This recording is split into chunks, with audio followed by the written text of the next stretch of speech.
Another week, another crude attempt at a funny intro. Don't worry though, it's not all bad comedy, just the irreverent underscore to our commentary on the world of gaming. That's right, and as usual, you'll be subjected to stuff and nonsense as we marvel to the max evil within a fat pebble. Nice way to sum up everything we've got this week, Jim. I don't know what you mean, mate. Just said whatever crap came into my head. Clearly off his meds. Coming up on this week's show. Oh, I'm right in the middle of a jump. Oh my God! It's hands coming out of the floor. After 10 years, I realised that I was a rubbish coder. So Forget that. Yeah. News! And now for something completely different, we're going to do the news. Although this week it is a little bit different because I'm introducing it for once because Greg's got the big story this week. Yes. Believe it or not, the big story is in board games this week, which is the Spill convention, which is going to be held in Essen.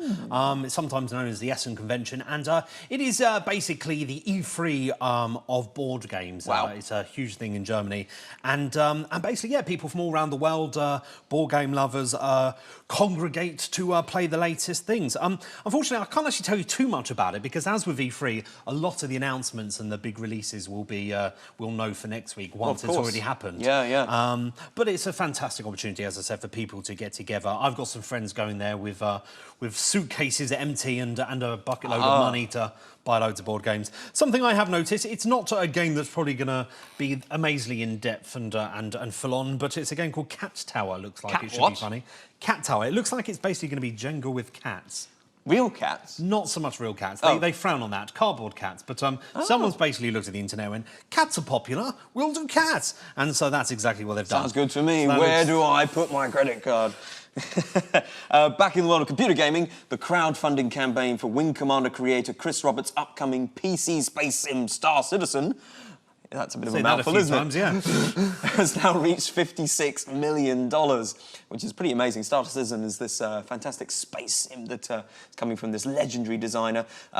He said that the new milestone confirms my feeling that a working universe is much more interesting than just a battlefield. Going forward, Roberts pledged that Star Citizen, developer Cloud Imperium Games, will continue to focus its efforts on adding interesting gameplay mechanics to the game that encourage cooperative play. So that's looking pretty good. It's lovely to see such a fantastically successful crowdfunding campaign and a really exciting game that's coming hopefully in the near future for us. Definitely, we'll keep an eye on that one.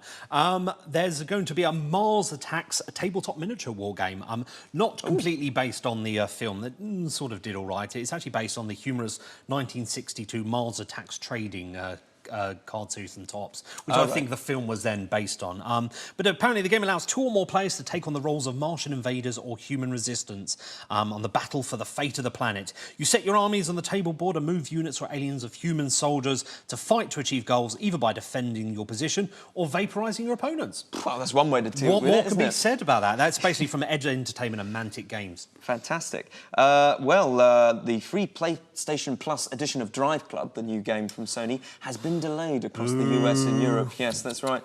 I know. Apparently there's been a lot of server problems. Oh dear. Because, you know, I mean, there's never been a server problem with a new game before coming out. That's such a brand new problem. Sort that out by now. Yes, indeed. So they've apologised for it on their Facebook page. So yeah, it's looking like it's going to be a difficult problem for them to fix. But a bigger problem for them to fix is actually an error on the box art for the game itself, which was discovered by Kotaku. On the back of the box it says, "Race in hundreds of online and offline players." Oh dear. Wow. All the people that work on one of these games, I mean, it has a crew akin to a Hollywood blockbuster, and you'd have thought they'd afforded a proofreader amongst them. Yes, you would have thought so. Shocking. So that's a bit of a shame. Speaking about glitches, I believe there's something going on with creating your own sort of avatars. Yes, there is. There's the new NBA 2K15. One of the new features is the ability to scan your face using the Xbox One Connect or the PlayStation camera. The idea being you could put your face in the game on your player and, you know, they showed off a demo showing it to be very sophisticated and quite easy to do. But unfortunately, as we'll show, the actual results in the real world have not been quite as inspiring. quite scary. Damn in right fact. freaky, It's damn right very horrific. freaky, It's very freaky. dodgy. I mean, I'd like to point out that this face is not part of that technology. This is the one I was born with. But yeah, some of the ones are pretty horrific. Yes, there. yes. I think I'll lose sleep looking at those, quite frankly. I'd say so. Yeah. So new releases coming out this week: Final Fantasy 13 series from Square Enix, Sleeping Dogs Definitive Edition, RuneFest 2014, Skylanders Trap Team, Killer Instinct Season 2, Hail to the King Deathbat, and my personal pick of them, Greg, BAM! Battles and Monsters. Well, we look forward to playing that one, yes. Review! It's official! Geeks are cool again! Sort of. Remember when you hated wearing glasses in school? They do it on purpose now! It's called Geek Chic. It's a fashion thing. Apparently. The geek revival is partly down to these guys. Because she wants to boff him! Crazy! But we mustn't overlook the huge cultural relevance of Marvel. Yep, remember when you spent ages as a kid reading those comics? Well, now everybody else has jumped on the proverbial bandwagon. And it's all down to the films. Awesome characters like him, and ooh, I like him, and her, and not him, and even them now with the green chick and the talking vermin and the... Oh, isn't it cute? Little widow dancing queen. Oh. So still want to have that Marvel niche thing that makes you special? Of course you do.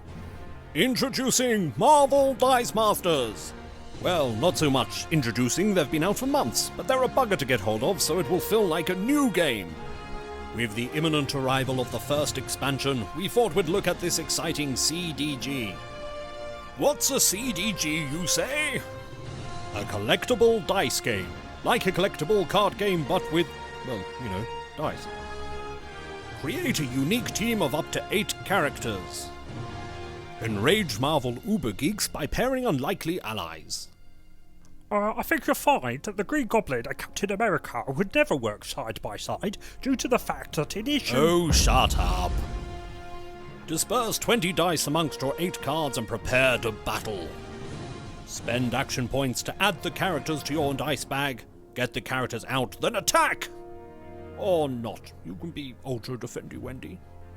When a hit goes through undefended, though, it hurts your opponent. Nibble away 20 points and win! In the ultimate battle of superheroes, who will emerge victorious? well, the person who builds the most broken team, to be honest. But fear not, wannabe heroes. There are lots of combos to be made, with many different cards of varying rareness. All your favorite characters are here, from the X-Men, Avengers, Fantastic Four. Well, 3 of them anyhow. They seem to have forgotten Sue. Or maybe she's there but invisible. Sue? Sue? It's a thrilling and balanced game, with more variation than you can shake a gamma-radiated fighty stick at. Yes, what are those? Unlike some games, it's playable competitively, even if you only have a starter set and a few booster packs. Very good. Marvel Dice Masters, Avengers vs. X-Men, and the Uncanny X-Men. Almost guaranteed to be friggin' impossible to get hold of, at a shop near you now.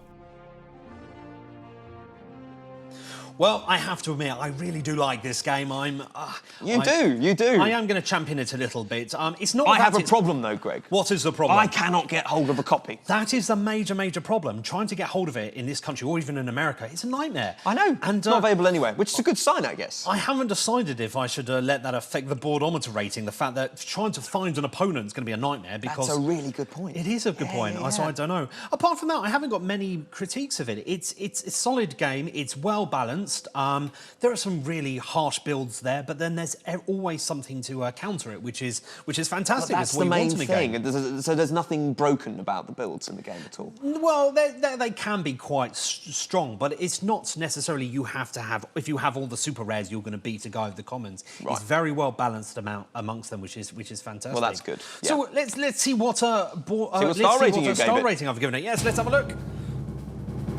4 stars! 4 stars. 4 star. Yes. It deserves every bit of 4 star. That's a very good it's score. It's a very good game. It's exciting. It's very much, you know. Well, it ought to be. It is. Being It's a Marvel very good, license and all that. with new releases, it's only going to get better. But let's see what I've given it in the way of a boardometer rating. What's its replayability? What's its is ability? it in the green and, you know, easily replayable, or is it in the red and you just get bored really quickly? I think What do you I'm think not of it? going to necessarily sort of dock it points for not being able to get hold of. That would be unfair. But let's have a look. Let's see what we've given it. Lime! Ooh, lime. Lime. It's almost completely in the green. The lime is only just because, you know, some people might find builds of work and just stick to them, and that gets a bit boring. You want to encourage people to mix it up a bit, but that's the great thing. With the amount of cards you can get, you certainly can do that. So, Well, it's a very exciting game. so fantastic game, very worthy of the score it's got. After the break! If you're a physicist, you'll have heard the term before. I'm not a physicist. Yeah, I do other stuff. So, coder and other stuff.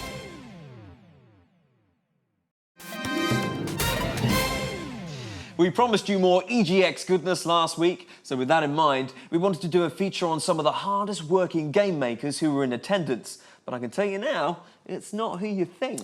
No, yes, these big studios with hundreds of employees on show, and that's just the marketing department, may take all the attention with their blockbuster titles, but we here at Board Gamers love the little guys too. Absolutely. There was a fantastic array of up-and-coming indie titles being demonstrated with endless energetic enthusiasm by the game designers themselves. Here's our pick of the bunch. Okay, I'm here chatting with Kevin from Italic Pig, and we're looking at a brand new game he's designed called Schrodinger's Cat and the Raiders of the Lost Quark. Now, this looks a very quirky title. Greg himself is, in fact, sitting and playing it. So, Kevin, tell us a little bit about your game here. All right, Schrodinger's Cat and the Raiders of the Lost Quark takes place in the Particle Zoo, okay? Everything in the game... Particle Zoo. The Particle Zoo, yeah. If you're a physicist, you'll have heard the term before. I'm not a physicist. I'd like to say I was, but I'm not. The game is just as fun, regardless of intellect. No offense to you, sir. None taken. No, the game, everything in the game, whether you know it or not, has been taken from, in some way, quantum theory. There's gluons, there's muons, there's bosons and leptons. The main mechanic comes from the quarks. Higgs boson. The Higgs boson, don't have any spoilers, but he's in there too. And like I said, the whole thing is run and taken care of by the hero of quantum physics, Schrodinger's Cat. One and only Schrodinger's Cat. So might I learn a bit about physics as well as having a fun game to play here? You know, if you do, it's completely accidental, but my thought is that somebody, if you play Mario, you come out the other end in a Nintendo game and you know the Mario universe. You know what a bomb is and how to beat Bowser, so on and so on. I know the plumbers jump down pipes all the time, basically. That's where it stops. Yeah. Anyway, you've learned something. But in this game, if a kid comes out the other end, he will have learned that there are 6 types of quarks, 3 types of leptons, there are bosons of their own antiparticles, and one day maybe be watching the Discovery Channel, and somebody on TV will say, well, there are 6 types of quarks, and that kid will go, up, down, top, bottom, charm, strange. I know that from somewhere. Where do I know that from? That game I used to love playing, Schrodinger's Cat. Yeah. How do we play the game? How much does it cost? What are the details? All right. The game, the key mechanic to the game is the collection of quarks. Inside the zoo, the quarks are your friends. The leptons, bosons, and gluons are all your enemies. You've got up quarks, down quarks, top quarks, and bottom quarks. And each of them have some kind of an ability that they prefer. Like up quarks lift things, down quarks break things, tops protect, and bottoms build. So if you've got 3 bottom quarks, you can make a platform. It'll build a platform for you. Okay. You mash any 3 together, you'll make a combo. It might not be the one you want, but it'll make something. Sure. So 3 bottoms will make a platform. 2 bottoms with a bit of up will make a moving platform. Right. 2 bottoms with a bit of down will make a destructive platform, which is a trap. Sure. And 2 bottoms with a top will make a protective platform, which is a trampoline. I don't need a degree in physics to play the game, though. No, but it definitely helps. It definitely helps to get all the references, basically. Yeah. There's some good gags in there, and I think it's the kind of thing that if a physicist were to play it, they'd have a really good giggle. And if a non-physicist were to play it, they might go, I know that was funny. It was set up, and there was a punchline. I'm going to go look that up on Wikipedia. Brilliant. Okay, so it's out on Steam, is that right? Yep. Just came out on Tuesday. Came out on Tuesday. I flew here on Wednesday, and I've been enjoying myself ever since. Just wow. Reveling in not staying up all night trying to fix it. but it's out there. It's good. People are. It's in the wild. Yes, it's out there. So it's good times. Yeah. Brilliant, brilliant. Well, thank you very much for talking to us today. Okay, it's not just about the big games, and we've got a fantastic little gem that we've discovered here at EGX. It's The Living Dungeon. Being a game show about all things gaming, board gaming and video gaming, it's absolutely fantastic to find something that encompasses both of them. And we're here with Graham and Chantel, who are the two-man stroke one-man team behind The Living Dungeon. So thanks for speaking to us today. No problem. And, so tell us a little bit about it. Well, what we've done is we've converted a board game into a video game. We did the board game years ago. It turned out to be so much fun that we played it every Friday for the next 2 years, and then someone came along and actually pointed out, you guys make video games for a living, don't you think it would be the smart thing to do to make the board game into the video game? So that's what we're doing now, and we brought it here to show everyone, and it's going really well. So how long has the board game been out already? I'm presuming that has already been out. No, we haven't actually. We just made it for ourselves, and we started playing it with people locally, and they had tournaments, and people came in, and we invite people in, and it's just been great fun. But we don't do it because rubbish at the whole business side of things. Like, we're good at making games, but the business and marketing not so much now. So we never actually got around to releasing it. What we will be doing though, because a lot of people have requested that we do release it, is we're going to go on after we've got a green light done. Then we're going to go and we're going to do a Kickstarter for the physical board game. So what do you both respectively bring to the project? Have you got your different skills and things that you bring to everything? I'm the coder on the team, so I have coded the game. So yeah, I do other stuff. So coder and other stuff. So we got a fantastic shot of Chantal earlier in the costume, playing as one of the characters. What? The costume. The whole thing's far more glorious.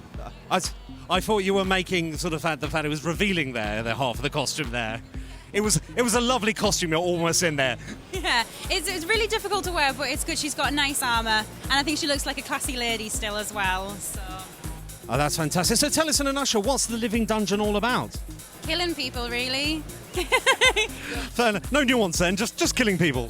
Killing your friends, killing them horribly, or if you're really lucky, get them to kill themselves, because that's even funnier. And is it going to appeal to both board game players and video players, or is it going to be more specifically aimed towards one? Yeah, we found that it does appeal to both. It specifically appeals to people who like to kill their friends. That's basically that. People are quite competitive and like to see them get one up on their friends. They really enjoy it. Chasing each other around circles. It's good. So if you're a narcissistic sociopath, this is the game for you. I don't know if this is the best way to sell it as such. So how does it play? Is it a long game or is it quite quick to play? It's scalable entirely. You can decide how many turns you're going to allow, what the points are. It depends what you want to play. You say, I've got half an hour to play this. Yeah, we can sit down and play a half an hour game. You say you've got 2 hours to play it. We can do that as well. Depends what you want to do and how long you want to take. It's quite flexible in that respect. And is it completely a solo experience, or can you play with a whole team of people? It's both. We're going to have it up to 9 multiplayers, but we've got AI in there as well, and a single player, so it depends who you want to play with, or if you want to play by yourself, if you've got no friends.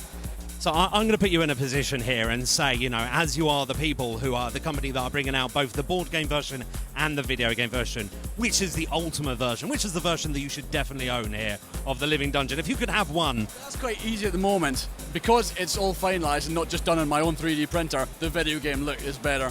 Yeah, but when it's done finally, who knows? I'll have to say that's a cop-out answer, but I don't know. The board game might be better when it comes out. But currently, the video game has got the edge. Well, we've seen a bit of Jim playing it, and he looks well and truly hooked, and so we're very much looking forward to when this is coming out. Thank you very much for talking to us today. Cheers. Okay, I'm here with Al from Laughing Jackal, and we're looking at a game called Flame Over, and we've got a guy with a fantastic moustache there, so it looks very groovy to me. So, Al, tell us a little bit about Flame Over. Okay, so we're calling it a pie roguelike. It's something that one of our Twitter followers came up with. So basically, it's a firefighting twin-stick shooter, but with lots of roguelike mechanics, like randomly generated levels, permadeath. Twin-stick shooter, you say? So is that putting out fires, quite literally? Yeah, so instead of like most twin-stick shooters, there's like little soldier guys or whatever that shoot back at you and you have to kill them all. So in this game, the fire is the enemy. Right. So, and it also shoots at you like fireballs and I presume this fire has a kind of a life of its own in a way. It really spreads around. You, depending on what is sort of lying around in the level, it can be, it recognises all the different materials, so like metal, fabric, wood, paper. So is this modelled on real-world flame physics, or are we talking about really bad-tempered sort of fire here that wants to attack you at every time? I think at its heart, it's reasonably realistic. We've had 3 real firemen playing it at the show, and one of them said it was quite realistic, so that was good enough for me. Wow, so we've taken the real-world, quite incredible task of trying to quell a fire and then put it into an action computer game here.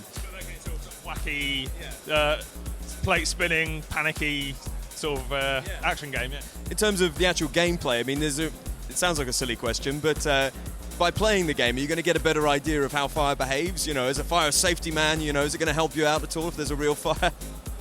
Maybe, I guess, because the message is don't get too close to it. Yes, well, that's a serious message. And turn the electricity off, that's in there, so I guess, kind of. So it's very dangerous. Oh yes, well you know what's in the bin, of course. Yeah. So is there some kind of end game? You know, is there kind of a big last level with a boss sort of fire demon who sort of tries to take you out? We have like side missions every other level, just to give a little bit of variety, a sorbet kind of thing. Those vary in what they're asking you to do. One of them is that there's like a sort of culprit, but you can't really tell who it is, so you have to sort of pick them out from the crowd. Some pyromaniac going around, sort of, you know, screwing you over. Yeah, so you have to sort of figure out who they are from the people in the level, and then isolate them and sort of get rid of them, basically. Okay, nice. So, is it out yet? What platforms is it on? It'll be out on Vita first. Sort of Vita's the lead platform. But it's in Unity, so you can see it running on PC here. But yeah, Vita end of this year. Very, very late this year, but yeah, end of the year. Get it out this year. Fingers crossed. Then you know, it's PS4 as soon as possible after that, within a few weeks, and then hopefully Steam later next year. Yeah.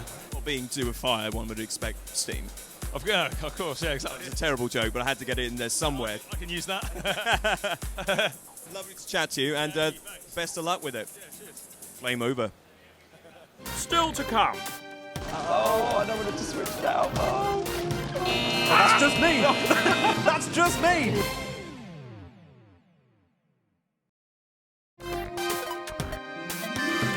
Challenge.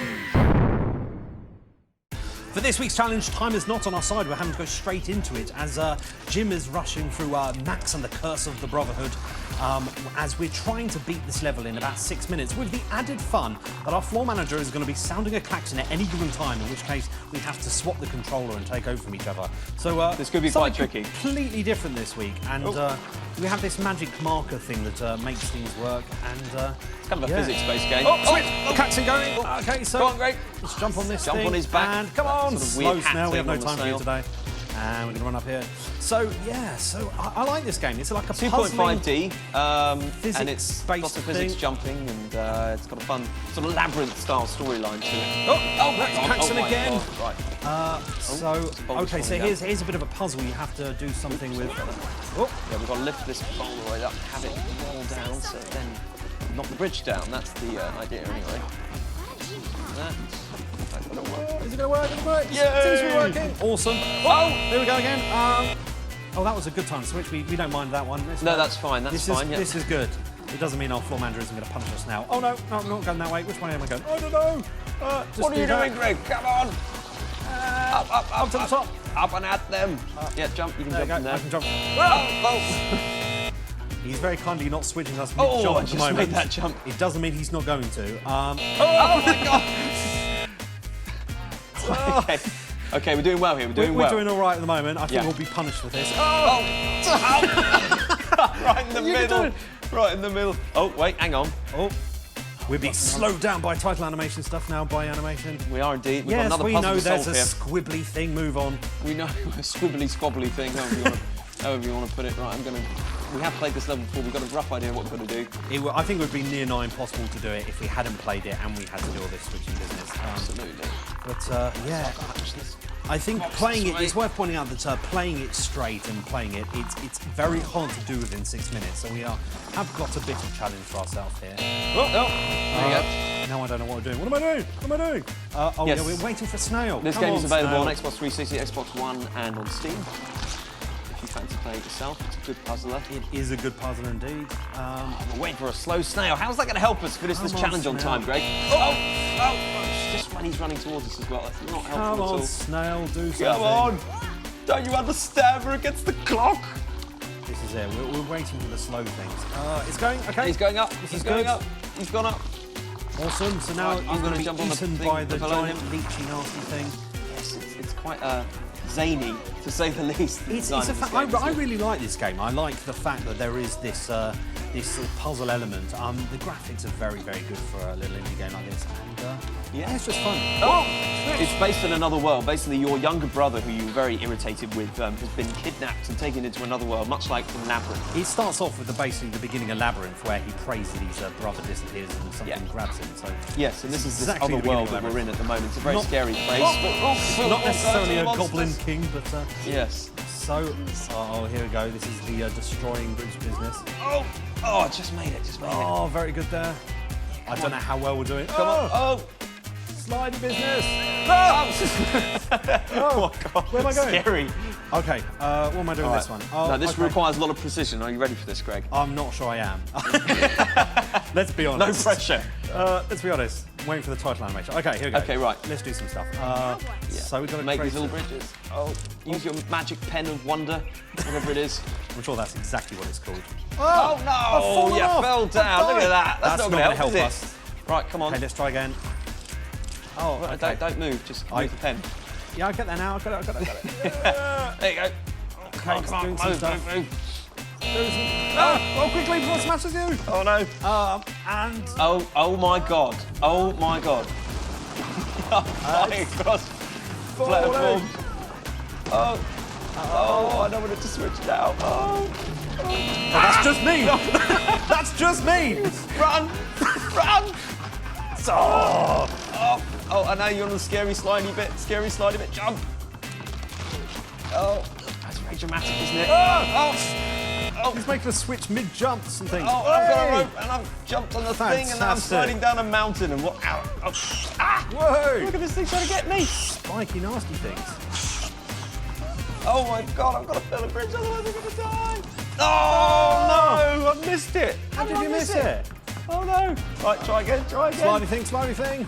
Are we going to beat the time here? Oh, I'm right in the middle of a jump. He's just messing with us now. Oh, jump, yeah, get the rope. Slidey thing. Hey. Now, don't forget about the nasty that jumps out the wall. There, yeah. Yeah, there he is. Oh. That one. Oh no, he got you. Did he get got me? you. Oh, no, no. keep going. Oh, Jump! Oh, it worked so well. We tried it last night. Oh, We are being the pressures of pasted by television. stuff. Are we going to do it? It's going to be tight. If we do it now, we spend a little bit of time faffing about. So let's see. Very good there. And the moment of truth. Going to get that one up in time. Yes! Oh, Well done there. We haven't got long to go, but I think we might just... I think if we get up there, we've done it. Have we done it? oh. This is the I think end. that is. I Yes, think we might it's going get it. through. How much time have we got left? Have we done it? We've done it.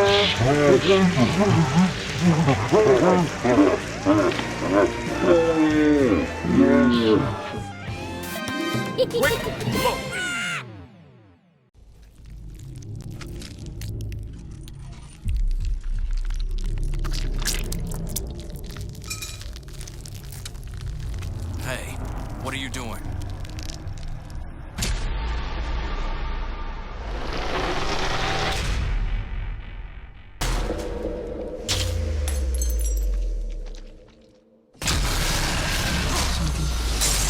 It's not just enemies that will tear Sebastian apart. The environment itself is laced with perilous traps. Tripwires, proximity explosives, and noxious gas are a few of the lethal hazards that threaten Sebastian. But paying attention to revealing clues can turn a deterrent into a helpful weapon. Sebastian's survival is dependent on keen observation and lightning-quick reactions. While fleeing a dangerous situation can be the best route to survival, that isn't always an option. The enemies of the evil within serve a single purpose: to hunt Sebastian and kill him. Every encounter is a tense battle for survival, and knowing when to stand your ground and when to evade is the difference between life and a gruesome death.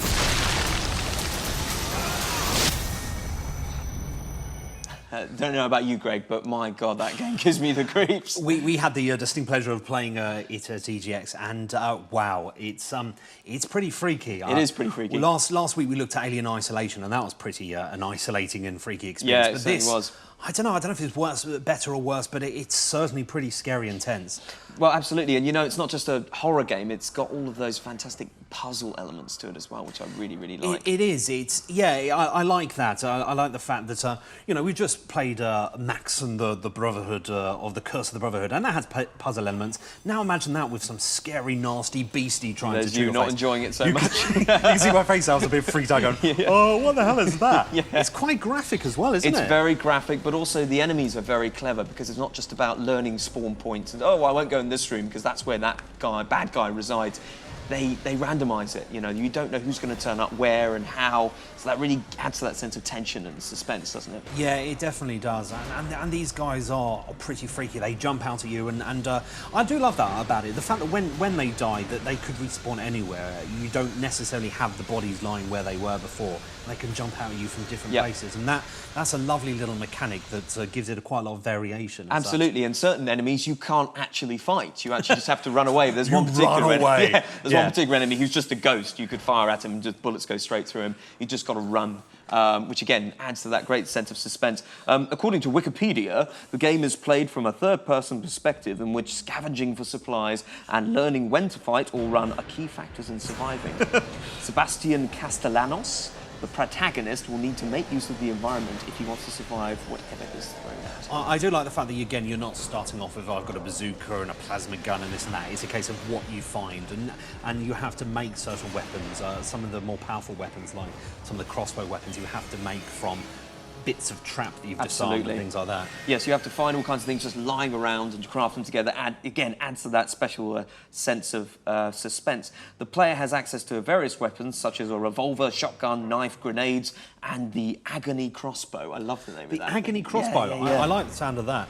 Yeah, it's a projectile weapon that fires bolts capable of freezing, blinding, electrocuting, or even exploding your enemies. I think is awesome. There's a lovely bit of the VT there where obviously you'd seen like a blood rushing towards you and a bit of brain, and you're proper freaked out, weren't you? Well, I had to examine a brain and sort of work out where to sort of put the needle in, and it sort of stimulated the head back to life. It was incredibly... It's not part of your daily routine, is it? I now see that in my head every time I go to sleep, which is not very That's where your brain should be, in fairness. But, yes. I think it's going to be great. I love the fact that it has a lot of story behind it. I love the fact that it is very much story-driven, and the puzzle element. Look at this. It has a little bit in its... Oh, my God! Its hands coming out of the floor! I think it has a lot in. I think it has a lot in with the hair as Arkham well. series, with the fact that it has puzzles and things like that to solve, and the really story-driven. It's got a great atmosphere, really good trailers, so it looks very promising. So I'm looking we'll see forward when it to comes this. out. I think it's coming out in a couple of weeks, isn't it? That's true. There you go. Coming up!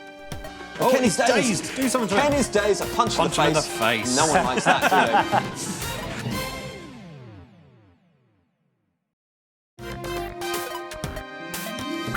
Studio guest. This week, Greg and I have the distinct pleasure of welcoming as our studio guest the CEO and design director of the connoisseurs of claymation themselves, Fat Pebble.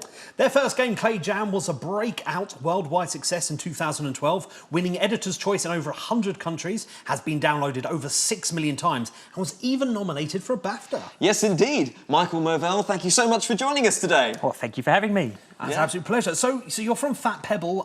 Tell us a little bit about what you do here. So Fat Pebble, we're a small independent company. We're based in Brighton, like you guys, and we started out 4 years ago.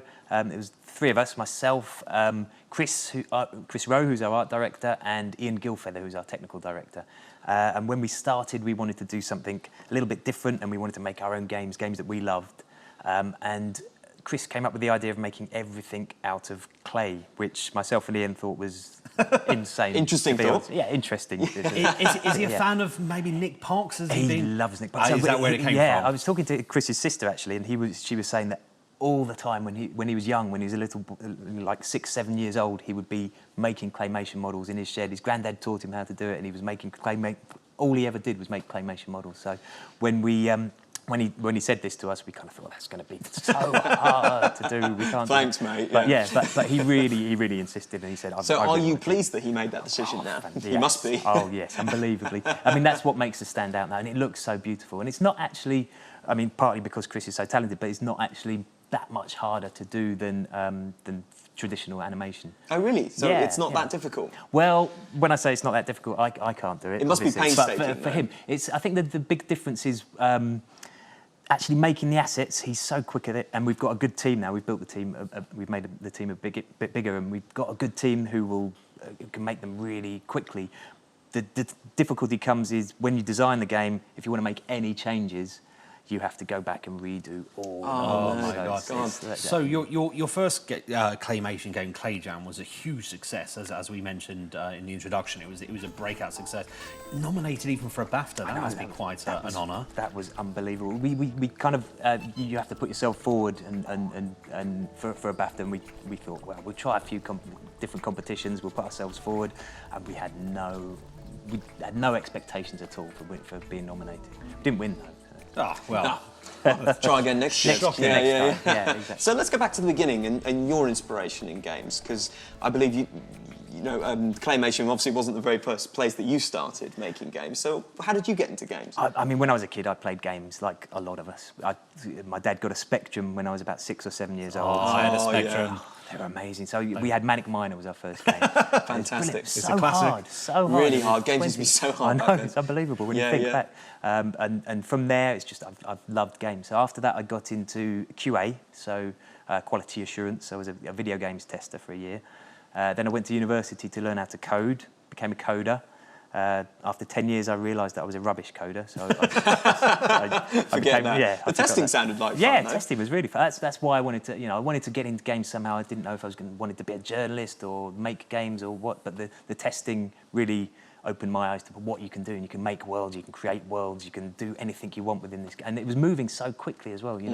Back then it was working on Mega Drive games and things like that. And very quickly it became 3D games and the graphics exploded into It's crazy to think how much games have changed over that period of time, our lifetimes. It's just unbelievable. Definitely. Did you have any particular favourites or any games in particular that you worked on, that you've got fond memories of? I've worked, probably the first game that I've ever worked on, which was Stargate, which wasn't particularly a good game, but I just loved it because it was the first, it was a Stargate on the Mega Drive, and it's just it was the first game that I'd actually had any input, even though it was through testing. Your baby, almost. Yeah, well, kind of. I mean, in a way, I didn't have a massive input. I did that bit. I tested some bugs. But so with games moving forwards in the way of graphic and capability, does it help doing it in claymation in the sense you don't have to worry about the graphics as such? It's going to look like it looks when you make it out of plasticine. Yeah, in a sense, it is going completely the opposite way to most games companies. They're trying to push boundaries in a technological. Hang on, I'll say that again. It's all right, we struggle with that word as well. We'll dub it. Technological. So yeah, if they're pushing boundaries in that sense, we're almost going backwards in time to create these really tactile and really kind of lovely looking things that are really made in real life. Technologically, I got that right this time. We need to push boundaries in certain different ways because we need to try and make it easier for us to make these assets stand out and make them look like they've been made in real life. Did you have to create a special game engine to do this? Or we use Unity. We use Unity. Yeah, right. Yeah. So we don't. There are special techniques. Effectively, what we're doing is we're taking pictures of everything. So it is real life. You change stop frame animation. And old school. Old school. So we have one of the difficulties for us is trying to fit it all in because we've got so many photographs. If you imagine fitting it into the memory of a mobile phone or something, that's one of our big difficulties. It's great for someone of my age. I'm a little bit older than Jim, not massively so, but a few years, and it makes me hop back to some of the things that were on TV in my childhood, like Trapdoor and Shut Up and Sit Down. Was it Shut Up and something? Something like I can't remember that. Shut Up and something. And these great claymation sort of animations with those beasts that look quite similar to some of your things, even though yours are very different in that sense. But that sort of the big googly eyes and the big blue blobs and things things like that. They were fantastic. So. Oh, fantastic! I mean, that's what's inspired all of us as well. I mean, as soon as myself and Ian were a bit holding back a bit when Chris wanted to make claymation, but at the same time we were like, oh, that would be amazing. So, looking forward. Yeah.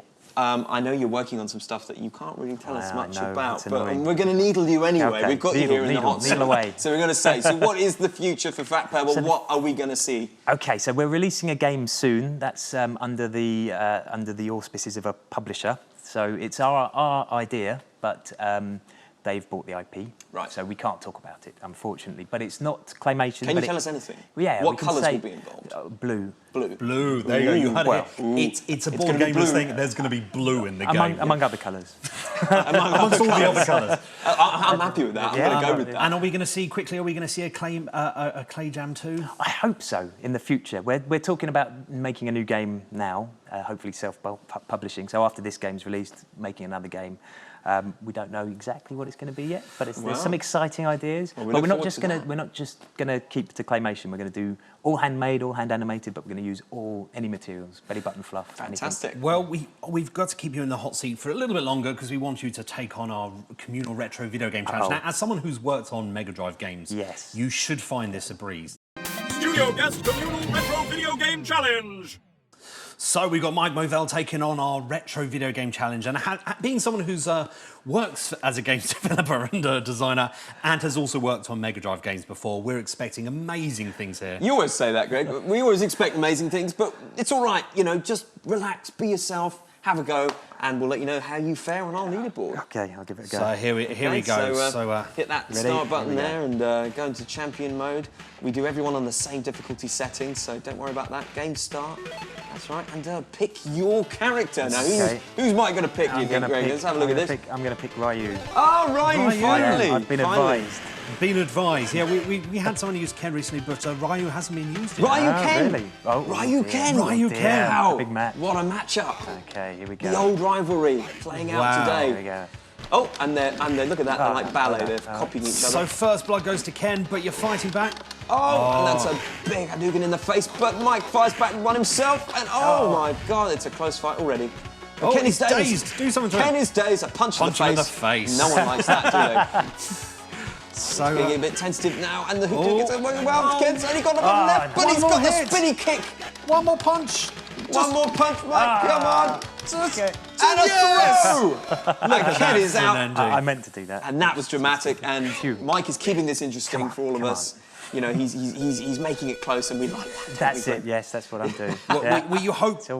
Were you hoping to go for the constant fireball thing until you got up against Ken? Oh, and Ken's got a spinny kick, but a nice punch there from Ryu. And on the dragon punch! He pulls out the dragon punch. Ken is pulling out all the punches quite literally in the second round. Oh, but you've thrown in, that certainly helped you. That's almost got rid of half of his health in one go there. This is a very close fight. Their health bars are virtually the same here as they're tentatively firing punches into thin air. And oh my God, Ken's got another dragon punch. One good kick. Ryan, get him and he's got him. Fantastic. Once again, someone's done it in 2 rounds. Let's have a look at the final score, though. Where are you going to fare on the leaderboard? So, let's see where we're going to. Let's have a look. 29,200. You are, yeah, I'm sad to say, you're second from the bottom. Not as bad as Paul Zenon, who'd never played a video game, though, before. There were many close scores. That's good. Nothing to be ashamed of. But you did it in 2 rounds, so that was fantastic. So, thank you very much. Absolutely brilliant there. Very good score, you know, considering. 2 rounds, not bad at all. Button mashing works. Then, indeed. Well, once again, through gaming adventures aplenty, we've reached the end of our show. But that's not where the fun ends, as we can all look forward to another week full of gaming goodness to come. Where will you hang your gaming hat in the coming days? Keep us up to date with your ponderings on what you're playing via our Facebook, Twitter and website. Even email us direct to info@boardgamersuk.com. But until next week, as always, game on. Game on.